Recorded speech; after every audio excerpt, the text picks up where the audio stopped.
Do you have a lot of the big elements for your large series figured out and you're still stuck when it comes to writing the plot and making your first drafts? Have you made a lot of notes about the world and setting, what themes could affect the plot, biographies for characters, but find it hard to actually put this into action in your writing?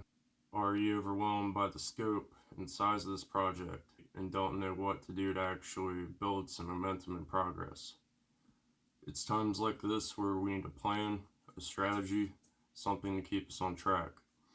And to strategize for something as big as writing a large series, we need to figure out what's holding us back from making progress. Often when we're stuck like this, it's because we're too focused on our limits and lack a process that will help us to take the journey with initiative. We're usually too overwhelmed with all the details, the size and scope of what we're trying to accomplish. So just know that you're not alone. Like, for me, I'm working on a large series. I made tons of notes, tons of drawings, a lot of background work, but sadly, for how long I've been working on it, very little drafting, and basically I've just been overwhelmed with how many ideas I got, but feeling like I'm not able to work with it because I just lack context to put these ideas in. So I've realized I need to counterattack this, to strategize how to move past these blocks and limits, and I urge you to plan on a process that'll help you move forward, to fill in the gaps when needed, and still work on what's important to see it through the end, so that we can use our series writing efforts more effectively. And that's what we'll be talking about now. So I've decided to lay out this plan and I'm making videos like this, not only to set myself on the right course, but also in the hopes that I'll help you guys too. So I'm working on a huge multimedia project. It's a 3-part comic series that I do want to make into an animated series one day. So I've set my own plan to try to keep me going forward in the right manner. And although your plan might be and probably should be different according to your own strengths and weaknesses as a writer, I'm hoping that sharing mine will help you too and point you in the right direction. So basically, the plan I've written for myself is to try to push past all this overwhelm, all this blockage that I'm having, just from having so many random ideas. And I've got each thing I need to keep in mind listed out, as you can see here.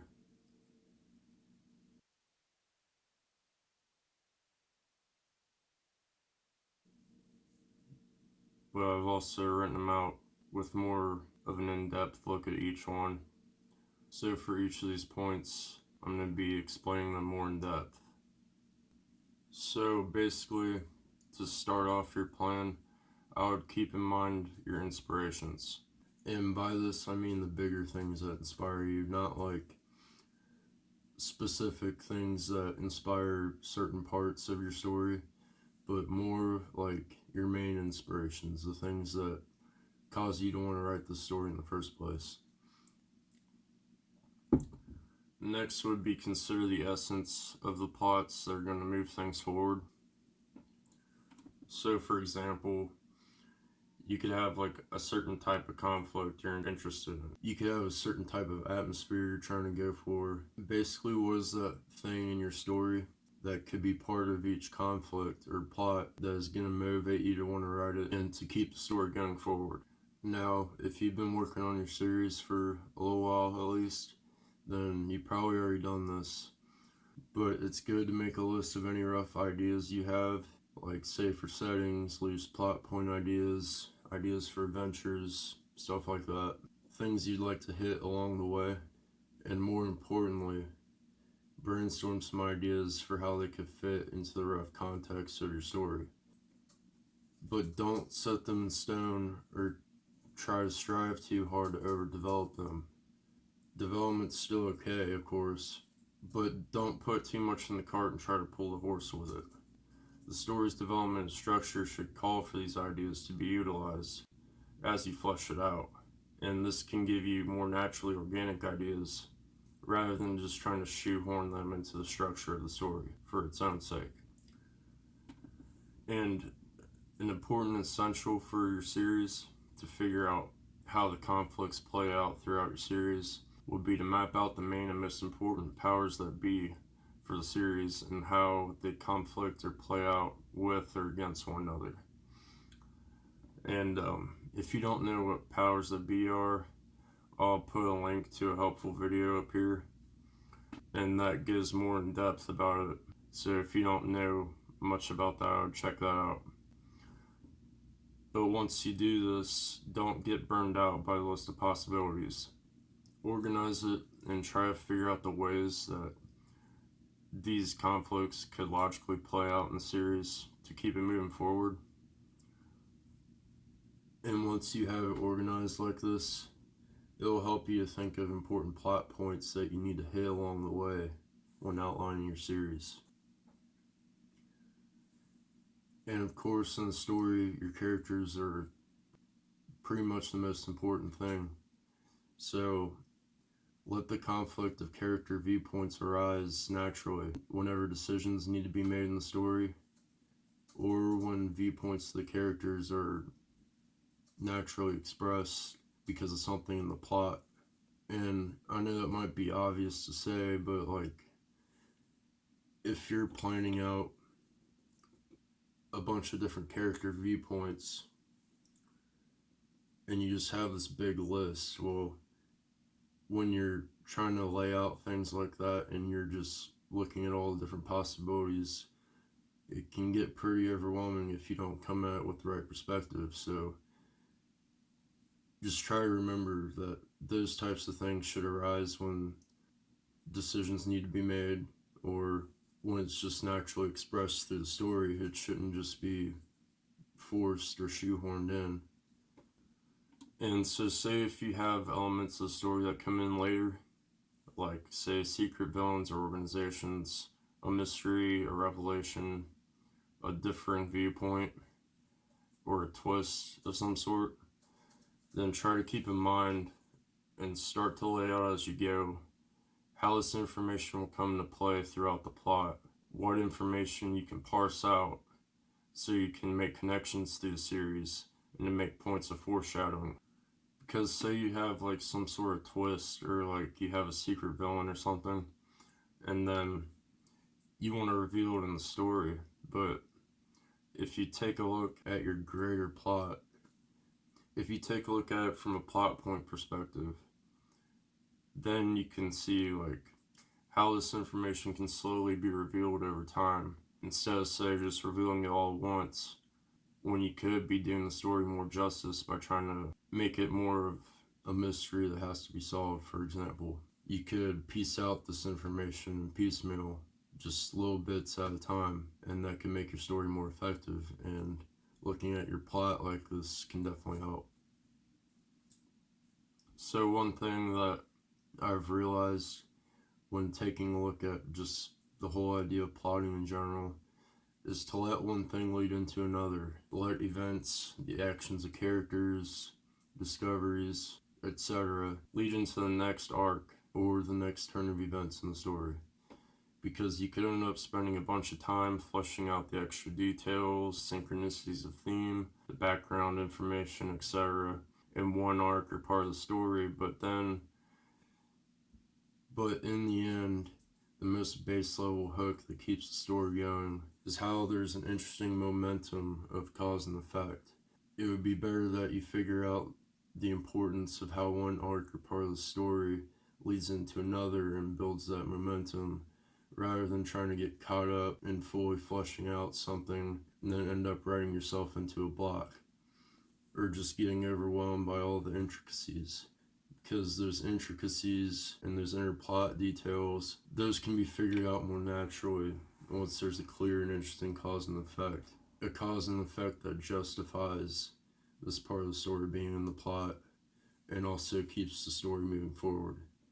So of course everyone's different with writing, but if you find yourself getting too caught up in like the smaller things or just extraneous details and stuff like that, well, then I would say when you outline and make your drafts, it's really important to focus on the base level turn of events that will make it continue on in an interesting way for the audience. If you're working on a multimedia project like I am, Like if you're making a comic or an animated series, or you just like to storyboard in general, then a very loose way of storyboarding can help you to see how these events would turn out and how that cause and effect would play out. But whether you storyboard or not, the main point is to only put most of your effort in seeing how these turns of plot play out on the most fundamental level. That way you're more focused on that momentum of the plot and how it ends up leading the audience to the ultimate conclusion of your story. This way, if you see that something doesn't work fundamentally, or you don't like the way the events of the plot are turning out, or it's leading you to plot in a way that you just see it just doesn't work, then because you've kept things very loose, you can easily change things around if needed, because you haven't invested a ton of effort in these smaller details of the outline or storyboard, and you haven't become stuck on trying to shoehorn these smaller, more accessory types of details into the story. Because when you got too many smaller details to wrestle around with in your mind and not enough plot that's well solidified and built on a solid foundation or a basis for all the smaller things to be built upon, then all those smaller things can lead to overwhelm. So try to see it like you're laying down a track with these like different points along the way, and then you're sort of like filling in things as you go. Like, all this isn't to say that you shouldn't only work on the story at the most basic fundamental level and you're set to that before you flesh out the ideas more. It's not like that. That's not how creativity works. And if you work a bit on fleshing out an idea along the way, then it can help with plotting out further fundamentals of the story later. The whole point is to keep yourself on track, to not get too lost in the weeds when you're first fleshing out your series. So there's just some things that I at least have to keep in mind, and I'm hoping it might help some of you out too. When making your own plan, don't be afraid to go in depth like I did. Be as clear as you can on what you yourself need to do to start making your own momentum on your series. And after you do that, try to condense the plan into a summary of bullet points. Write them out in a way where you can just take a quick look if you feel overwhelmed or stuck, so that you know what you should be doing when moving forward. I would even give each one a simple title that clearly shows the theme of what each one is talking about. And I know that was a lot to remember, so I'll do a recap on everything by showing you my shortened list. So, first thing to consider before you're setting out is inspiration. Consider and remember your main inspirations.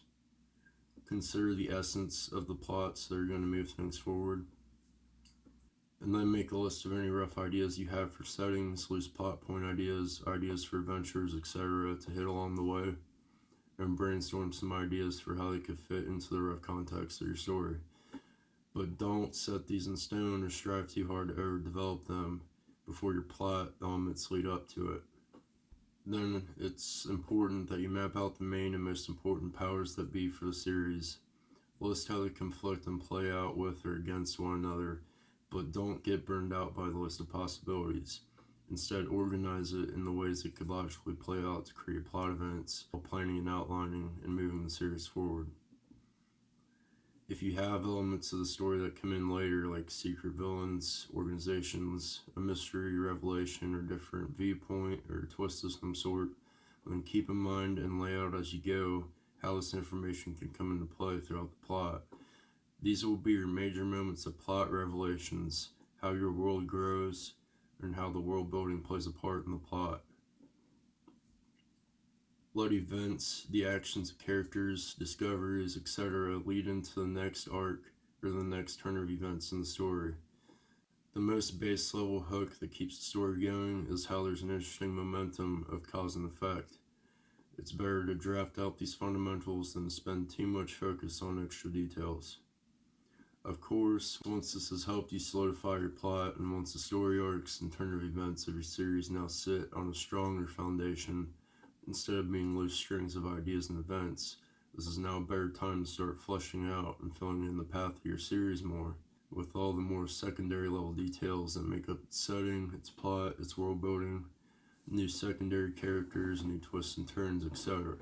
The story can start to fill out and take more shape, and you might even recognize that a better direction can be taken through later draft work and editing from these new elements you come up with.